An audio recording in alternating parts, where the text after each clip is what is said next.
Hello friends, welcome to my channel excellent coaching. Chapter 15 start करेंगे, psychological therapies.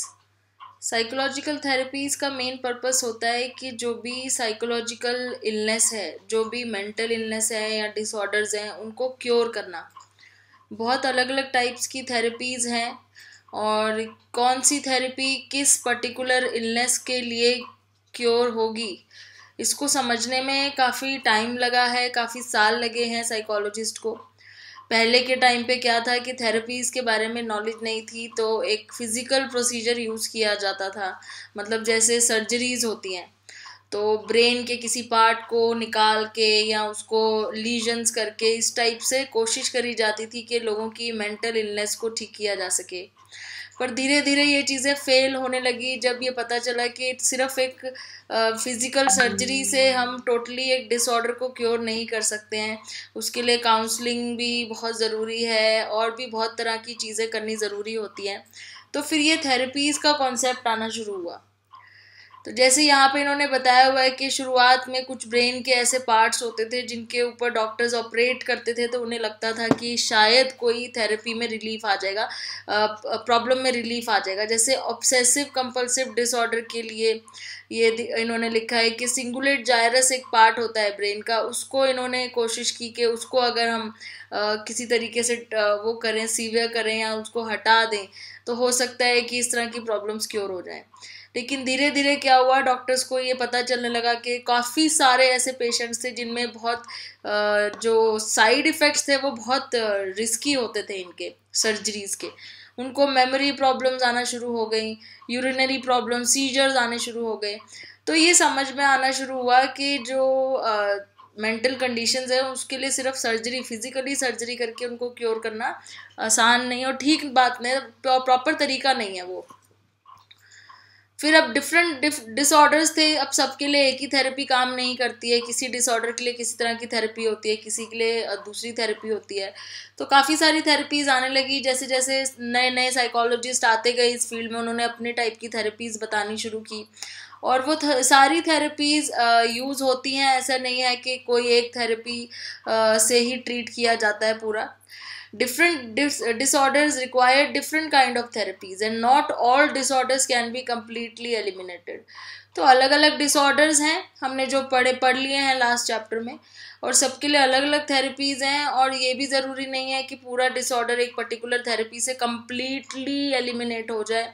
कई बार उसके थोड़े बहुत सिम्टम लाइफ टाइम परेशान करते हैं पेशेंट्स को।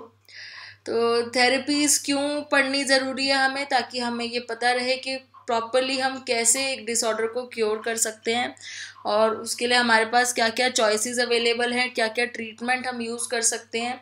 और कई बार तो हम कंबाइन कर लेते हैं, जिसको इक्लेक्टिक अप्रोच बोलते हैं, कि हम दो तीन थेरेपीज़ को कंबाइन करके उसका यूज़ करते हैं, तब जाके पेशेंट को हेल्प मिलती है। थेरेपीज़ की नॉलेज होना बहुत ज़रूरी है एक साइकोलॉजिकल प्रोफेशनल को। थेरेपीज़ के दो मेजर क्लासिफिकेशंस हैं। एक है साइकोलॉजिकल थेरेपी, जो साइकोलॉजिकल टेक्निक्स यूज़ करती है। दूसरी है मेडिकल इंटरवेंशन यूज़ करती है। जो साइकोलॉजिकल थेरेपी का मतलब है वो लोगों को ट्रीट करने के लिए साइकोलॉजिकल प्रोसीजर यूज़ किए जाते हैं, जिनसे उन्हें बेटर फील हो और वो ज़्यादा बेटर तरीके से अपनी लाइफ के डे टू डे फंक्शंस कर सके।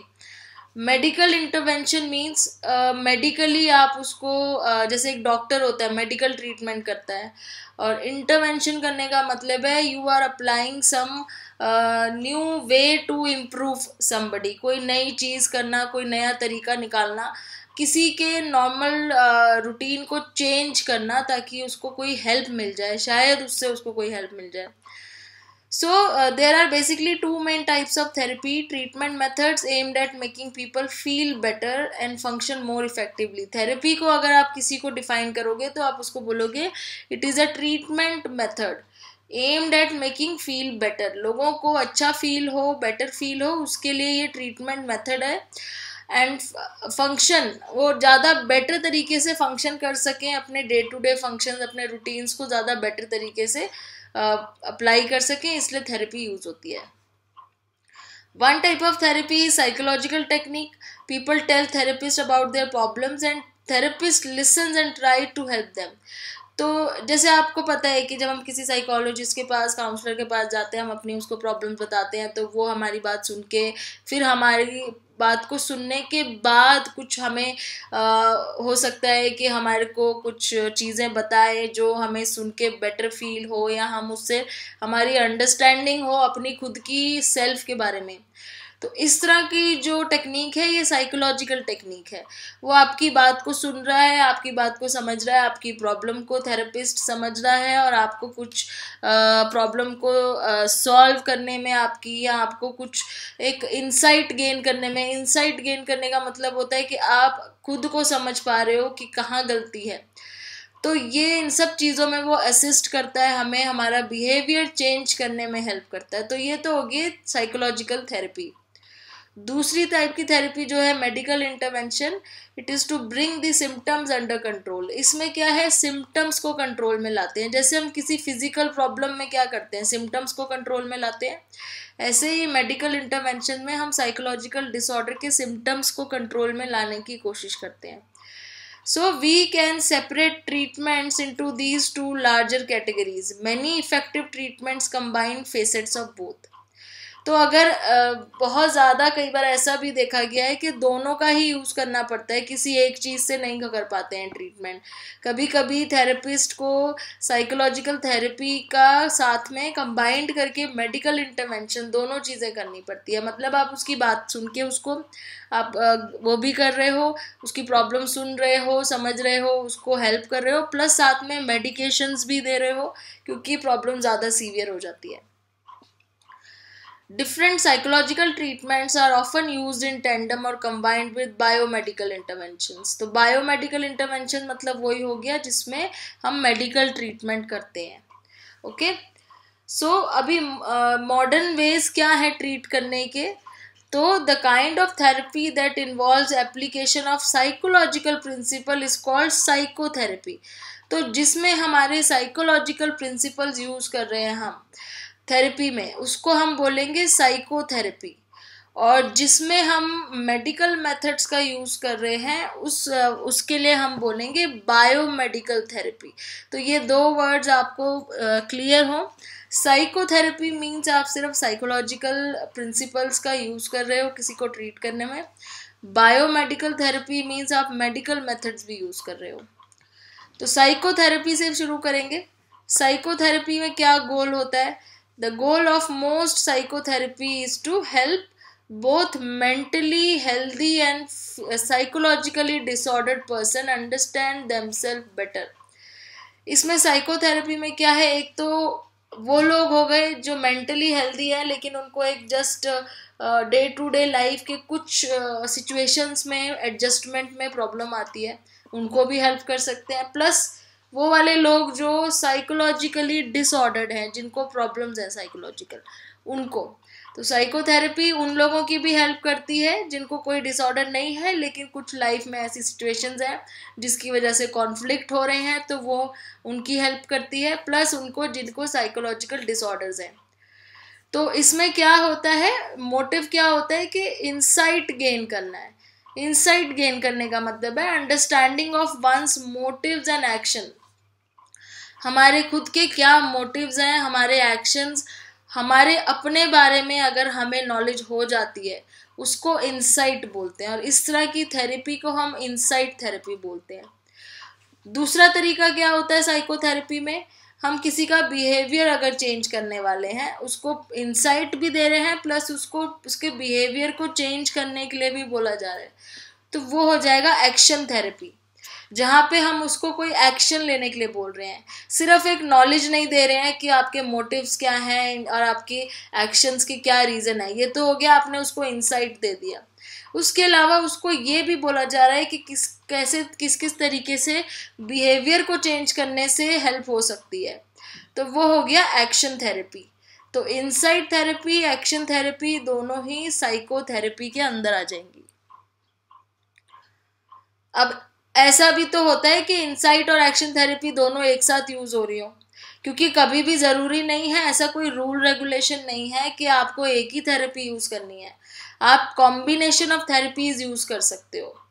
तो यहाँ पे अगर आप combination of insight and action use करते हो, थेराप्यूटिक मेथड्स यूज़ करते हो, तो आप कर सकते हो, क्योंकि many psychological professional use a combination of insight and action therapeutic models. तो आप इन दोनों को कंबाइन कर सकते हो अपनी साइकोथेरेपी में। फिर नेक्स्ट आ जाता है बायोमेडिकल थेरेपी, जिसमें मैंने बोला मेडिकल मेथड्स यूज़ होते हैं। तो बायोमेडिकल थेरेपी में मेडिकल प्रोसीजर्स यूज़ होते हैं, और बेसिकली बायोमेडिकल की ज़रूरत तब पड़ती है जब हमें किसी डिसऑर्डर्ड बिहेवियर को ठीक करना हो। अब इस केस में मेंटली हेल्दी पर्सन को ज़रूरत नहीं पड़ती बायोमेडिकल की। जैसे साइकोथेरेपी में हमने पढ़ा कि मेंटली हेल्दी लोग भी हेल्प ले सकते हैं, लेकिन बायोमेडिकल में मेंटली हेल्दी लोगों को बायोमेडिकल की ज़रूरत नहीं पड़ती है। इसकी ज़रूरत उन्हें पड़ती है जिनको डिसऑर्डर है और वो साइकोथेरेपी से नहीं ट्रीट हो रहा है, थोड़ा ज़्यादा उसमें कुछ ट्रीटमेंट की ज़रूरत है, तो बायोमेडिकल थेरेपी यूज़ करी जाती है। अब इस केस में क्या है, बायोमेडिकल में क्या है, ड्रग्स दिए जाएंगे। और ड्रग्स का मतलब यहाँ पे हुआ कुछ ऐसी मेडिसिन दी जाएंगी जिससे उनके जो न्यूरोट्रांसमीटर्स है जिनमें इम्बैलेंस हो रहा है वो ठीक हो सके। फिर सर्जिकल मेथड्स भी यूज़ हो सकते हैं, जो हमने पहले डिस्कस किया कि कुछ कुछ सर्जिकल मेथड्स वो यूज़ करते थे लेकिन उससे प्रॉब्लम सॉल्व नहीं होती थी। लेकिन इस केस में क्या है कि साइकोथेरेपी भी चल रही है प्लस सर्जिकल मेथड्स के बाद अप्लाई हो रहे हैं, और इलेक्ट्रिक शॉक ट्रीटमेंट भी दी जाती है, जो हम लोगों ने काफ़ी बार सुना है और देखा हुआ है कि मेंटल इलनेस में इलेक्ट्रिक शॉक भी देते हैं। तो ये बायोमेडिकल में आ जाती है। बायोमेडिकल क्यों करते हैं, जब हमने डिसऑर्डर के सिम्टम्स को कंट्रोल में करना हो, सिम्टम्स कंट्रोल में ना आ रहे हो हम, और सिम्टम्स कंट्रोल में करना अगर हमारे लिए ज़रूरी है किसी डिसऑर्डर के लिए, तो हम उसमें बायोमेडिकल प्रोसीजर का यूज़ करते हैं। So biomedical procedure eliminates or elevates the symptoms of a disorder while psychotherapy addresses issues associated with disorder। तो क्या फ़र्क हो गया कि बायोमेडिकल उसके सिम्टम्स को कंट्रोल कर रही है और साइकोथेरेपी उससे रिलेटेड इश्यूज को एड्रेस कर रही है। सो इश्यूज मतलब उसकी रिलेटेड प्रॉब्लम से रिलेटेड उसकी लाइफ में जो इश्यूज आ रहे हैं, और जब हम इन दोनों का यूज़ एक साथ करते हैं तो बहुत ही एक बेटर ट्रीटमेंट होने के चांसेस होते हैं। When medications are needed, individual taking proper medications are going to benefit from psychotherapy। जैसे किसी पर्सन को मेडिकेशन की ज़रूरत पड़ गई है तो उससे क्या होगा, उसकी साइकोथेरेपी और ज़्यादा बेटर तरीके से होगी। ठीक है, तो साइकोथेरेपी और इम्प्रूव हो जाएगी अगर उसको मेडिकेशन भी देना शुरू कर दी, लेकिन सबको नहीं देना होता है। मेडिकेशन की ज़रूरत तब पड़ती है जब सिर्फ साइकोथेरेपी से प्रॉब्लम सॉल्व नहीं हो रही है, तो मेडिकेशन एक तरीके से ज़्यादा सीवियर प्रॉब्लम के लिए देनी शुरू की जाती है।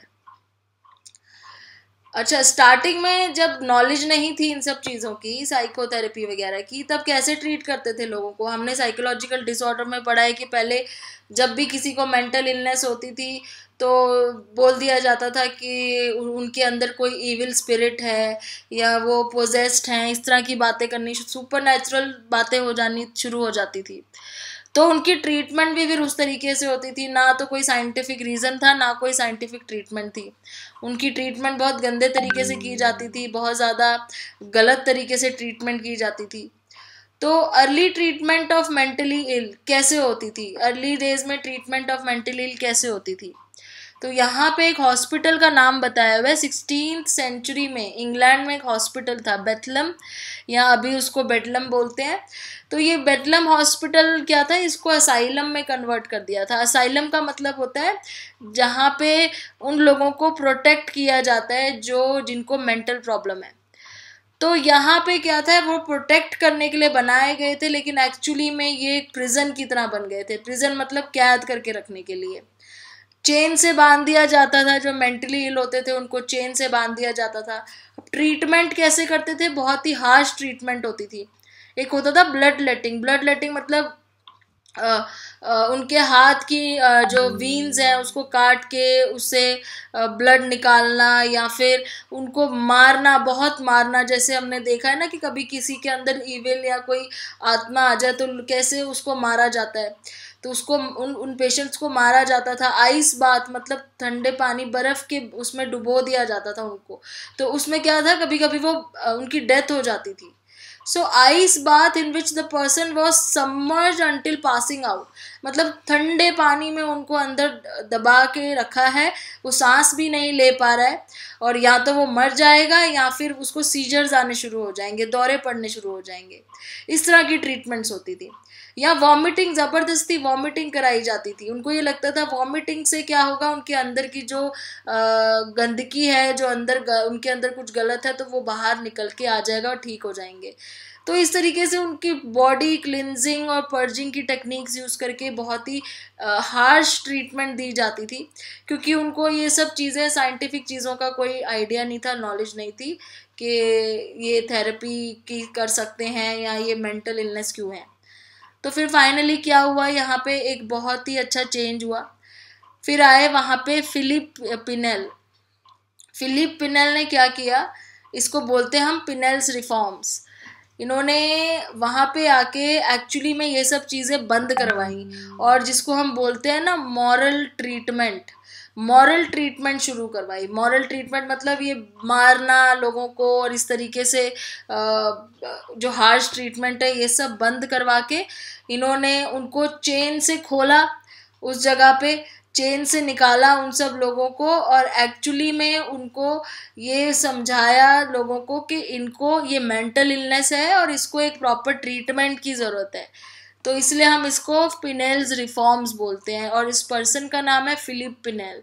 तो ये इम्पॉर्टेंट नाम है, आपको याद रखना चाहिए।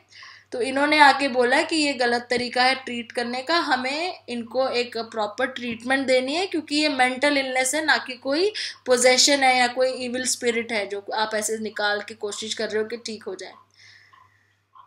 तो देन उसके बाद आया साइकोथेरेपी का जो था, फ्रॉइड की जो साइकोथेरेपी है उसकी बात करेंगे उसके बाद। जैसे हम सबको पता है कि फ्रॉइड ने आके साइको एनालिसिस की शुरुआत करी थी, और उन्होंने बिल्कुल ही डिफरेंट अप्रोच थी उनकी। उन्होंने अनकॉन्शियस माइंड के ऊपर ज़्यादा फोकस करना शुरू किया था कि अनकॉन्शियस माइंड जो होता है उसके अंदर जो हमारे अर्जेस होते हैं और जो भी कॉन्फ्लिक्ट होते हैं उसकी वजह से हमारे अंदर प्रॉब्लम्स होती हैं। तो यहाँ पे थोड़ा सा फिर लोगों का बिलीफ है जो वो पुरानी बातों से चेंज होने लगा। अब ये थोड़ा ज़्यादा माइंड के ऊपर फोकस होना ज़्यादा शुरू हो गया था, और फ्रॉइड की जो थ्योरी थी अनकॉन्शियस माइंड की या फिर डिस्टर्बिंग थॉट्स की, इन सब के बारे में बातें होने लगी। Social unacceptable desires, immoral urges, ये सारी चीज़ें जो फ्रॉइड अपनी थ्योरी में बोलते थे, इड, ईगो, सुपर ईगो, तो ये सारे नए कॉन्सेप्ट धीरे धीरे आने शुरू हुए। तो साइको एनालिसिस में अब फ्रॉइड क्या बोलते थे हम पहले पढ़ चुके हैं इनको कई बारी, तो एक बार फिर से थोड़ा सा शॉर्ट में डिस्कस करेंगे। तो फ्रॉइड ये मानते थे कि अनकॉन्शियस थॉट्स हैं हमारे माइंड में, सबकॉन्शियस माइंड में, जो हमें हमारी अवेयरनेस में नहीं है, हमें भी नहीं पता है कि वो क्या थॉट्स हैं हमारे अंदर, हमारे माइंड में, और वो वही थॉट्स हैं जो हमारे जो आज के डिसऑर्डर की वजह है। So those unconscious thoughts and desires and urges, they are only causing conflict, और वो कॉन्फ्लिक्ट जो होता है वो हमारे बिहेवियर में नज़र आता है एज अ डिसऑर्डर, और उनको कॉन्शियस में लाना आसान नहीं है। हमें नहीं पता कि वो कौन से ऐसे अनकॉन्शियस डिज़ायर्स हैं, और वो कौन सी ऐसी बातें हैं हमारे माइंड में जिसकी वजह से हमें इतनी प्रॉब्लम हो रही है। बट उसके लिए फिर किसकी ज़रूरत पड़ेगी, कैसे पता चलेगा, कौन उन चीज़ों को बाहर लेके आएगा। तो वहाँ पे फिर फ्रॉइड बोलते हैं कि वहाँ पे फिर साइको एनालिसिस थेरेपी की ज़रूरत पड़ती है। वहाँ पे एक साइकोलॉजिस्ट की ज़रूरत पड़ती है जो आपको हेल्प करता है उन चीज़ों को बाहर लेके आने के लिए।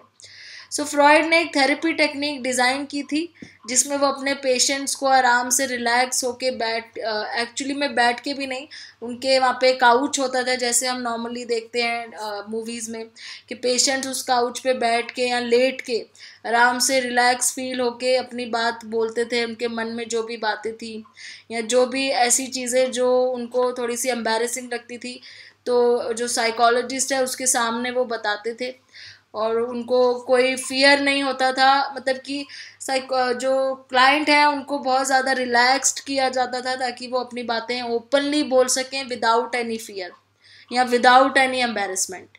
So this method was called psycho analysis, या इसको आप इनसाइट थेरेपी बोल सकते हो, क्योंकि जब हम अपने बारे में बोलते हैं लगातार किसी से बात करते हैं, तो धीरे धीरे हमें समझ में आने लगता है अपने ही बारे में। तो ये इनसाइट थेरेपी थी, जिसमें हम बात करते करते हो सकता है कोई ऐसी बात बोल दे जिससे साइकोलॉजिस्ट को ये समझ में आ जाए कि कोई ऐसा अनकॉन्शियस कॉन्फ्लिक्ट हमारे अंदर चल रहा है, या हमारा कोई अनकॉन्शियस डिज़ायर है जिसकी वजह से हमें प्रॉब्लम हो रही है। सो ये जो तरीका था लोगों को रिलैक्स फील करा के, उनको काउच पे बोल के आराम से लेट के आप बात करो, और उनको बहुत ही रिलैक्स, मतलब बहुत ही कंफर्टेबल एनवायरनमेंट दिया जाता था ताकि उनको कोई प्रॉब्लम ना हो अपने थॉट्स को शेयर करने में। So Freud thought and feel more dependent and childlike, making it easier for them to get at those childhood memories. Childhood memories के ऊपर फ्रॉइड का बहुत ज़्यादा फोकस था। अब फ्रॉइड का ये मानना था कि अगर वो इस तरीके से पेशेंट को रिलैक्स करवाएंगे तो उनको एक पुराने टाइम पे जाके वो बातें याद करने में बहुत आसानी होगी, जो उनके चाइल्डहुड के टाइम की बातें हैं। और उस चाइल्डहुड के टाइम की बातें जो उनके सबकॉन्शियस माइंड में हैं, वो एक बार जब उनको याद आनी शुरू हो जाएंगी तो धीरे धीरे उनकी प्रॉब्लम भी सॉल्व होनी शुरू हो जाएगी। तो ये सारी थिंकिंग थी फ्रॉइड की। तो इस तरीके से वो अपनी साइको एनालिसिस करते थे। वो जो भी वो बोलते थे पेशेंट, वो अपने फ्रॉइड अपने डायरी में उन सब चीज़ों को नोट एज अ नोट लिखते रहते थे। And without the patient being able to see his reactions to what they said, they remained unaffected. Plus एक चीज़ ये थी कि वो फ्रॉइड को देख नहीं पाते थे। फ्रॉइड उनके पेशेंट के सामने नहीं बैठते थे, वो उन ऐसी जगह बैठते थे जहाँ पेशेंट उनको ना देख पाए, ताकि वो ये ना, पेशेंट को ये ना लगे कि अगर उन्होंने कुछ गलत बोल दिया तो फ्रॉइड का रिएक्शन देख के वो कहीं बीच में रुक ना जाएं या उनको कुछ और ना लगे। तो ये तरीका था फ्रॉइड का जिसमें वो साइको एनालिसिस में यूज़ करते थे। और उनके अंदर क्या क्या टेक्निक्स वो और यूज़ करते थे, जैसे ड्रीम इंटरप्रिटेशन की टेक्निक। वो उनसे रिपोर्ट करने के लिए बोलते थे कि उन्होंने क्या ड्रीम देखा, उनको क्या ड्रीम में क्या नज़र आया, क्या किस चीज़ का ड्रीम देखा उन्होंने। क्योंकि फ्रॉइड के लिए dream has very deep meaning. Dream का उन्होंने बोले थे 2 कंटेंट होते हैं। One is manifest content which means the actual dream which you are watching, actually में आप जो देख रहे हो। The other one is latent content which is the hidden part, मतलब जो उसका मीनिंग हो सकता है। जैसे अगर आपने ड्रीम में कोई एनिमल देखा तो that is the manifest content कि आपने एनिमल देखा, लेकिन उसका लेटेंट कंटेंट क्या है कि उस एनिमल का मतलब क्या है, वो किस चीज़ का सिंबल है।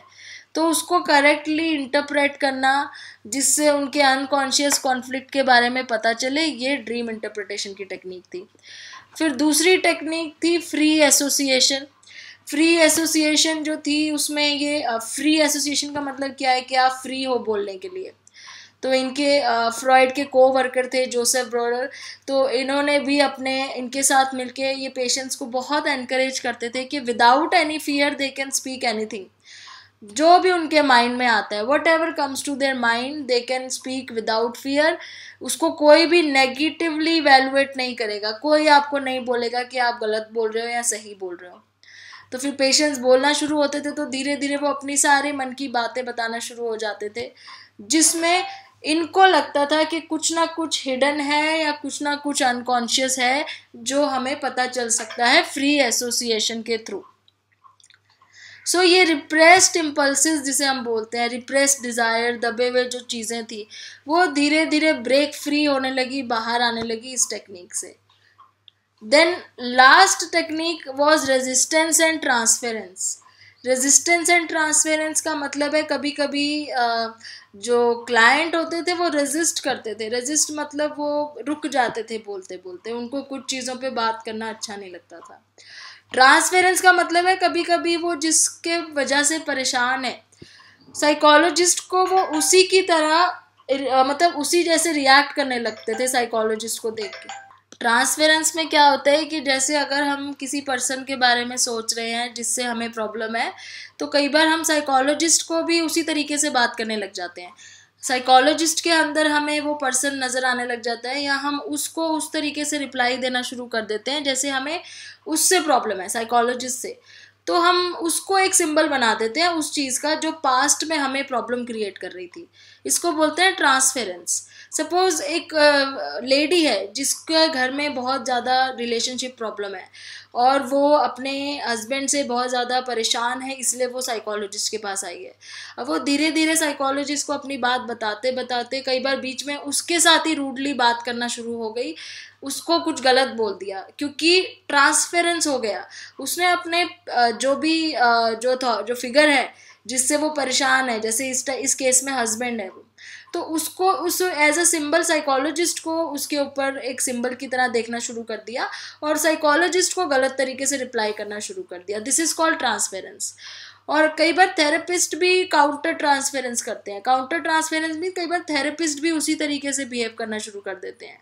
मतलब एज सच वो ये नहीं करेंगे कि वो उसके हस्बैंड की तरह, मतलब वो भी थेरेपिस्ट भी ऐसा रिप्लाई दे देगा, मे बी उसको कुछ ऐसा फील हो जाएगा या कुछ ऐसा रिप्लाई कर देगा कि वो नहीं देना चाहिए था, रिएक्शन हो जाएगा सडनली।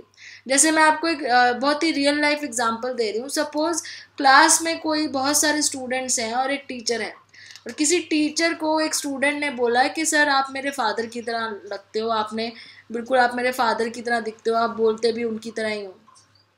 तो ये हो गया ट्रांसफेरेंस कि वो बच्चा उस टीचर में अपने फादर को देख रहा है। काउंटर ट्रांसफेरेंस क्या हुआ, जब वो टीचर भी उस बच्चे को कुछ नहीं बोल रहा, वो बच्चा काम नहीं करता है या शोर करता है, तो वो टीचर भी उसको बोल नहीं पा रहा इस चक्कर में, क्योंकि उसको लग रहा है कि ये तो मुझे फादर की तरह मानती है, तो मैं इसको एज अ टीचर कैसे मना करूं, या मैं वो उसके साथ अलग बिहेव कर रहा है, उसको ज़्यादा अटेंशन दे रहा है क्योंकि उसको ये लग रहा है टीचर को कि ये मुझे अपने फादर की तरह मानती है, तो मैं इसको एज अ टीचर नहीं कुछ कह सकता। तो ये होता है काउंटर ट्रांसफेरेंस। तो ऐसे कई बार थेरेपिस्ट के साथ भी हो जाता है, जब क्लाइंट बोलते बोलते उसको किसी अपने ही नोन पर्सन के साथ रिलेट कर देता है, और अगर उसी के अकॉर्डिंग थेरेपिस्ट भी रिएक्ट कर जाए तो वो हो जाता है काउंटर ट्रांसफेरेंस, जो कि नहीं होना चाहिए। एक्चुअली में ट्रांसफेरेंस और काउंटर ट्रांसफेरेंस बहुत ज़्यादा रिस्की सिचुएशन होती है। बहुत ही ज़्यादा हाई स्किल लेवल चाहिए एक थेरेपिस्ट को इस चीज़ को कंट्रोल करने के लिए। ट्रांसफेरेंस से आप बहुत चीज़ें पता करवा सकते हो पेशेंट से। जब वो आपको कोई एक पर्टिकुलर सिंबल दे देता है तो वो आपके साथ काफ़ी सारी बातें शेयर करता है, लेकिन आप एज अ थेरेपिस्ट गलती से भी काउंटर ट्रांसफेरेंस ना करो, क्योंकि उस केस में क्या होता है कि फिर ओरिजिनल सिचुएशन ख़त्म हो जाती है क्लाइंट और थेरेपिस्ट की, फिर आपके रोल ही बदल जाते हैं, वो ओरिजिनलिटी नहीं रहती है। तो इस चीज़ को यूज़ करने के लिए अपनी थेरेपी में और कंट्रोल करने के लिए बहुत ही एक एक्सपीरियंस और स्किल चाहिए एक थेरेपिस्ट में। So in all of the therapeutic approaches, peer and professional supervision help therapists recognize potential issues in providing effective therapy.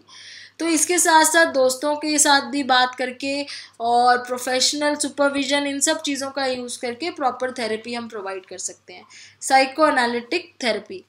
अब इसकी जो इवोल्यूशन है साइको एनालिसिस की और साइको डायनेमिक अप्रोचेस की, इसके बारे में हम नेक्स्ट वीडियो में बात करेंगे। Thanks for watching.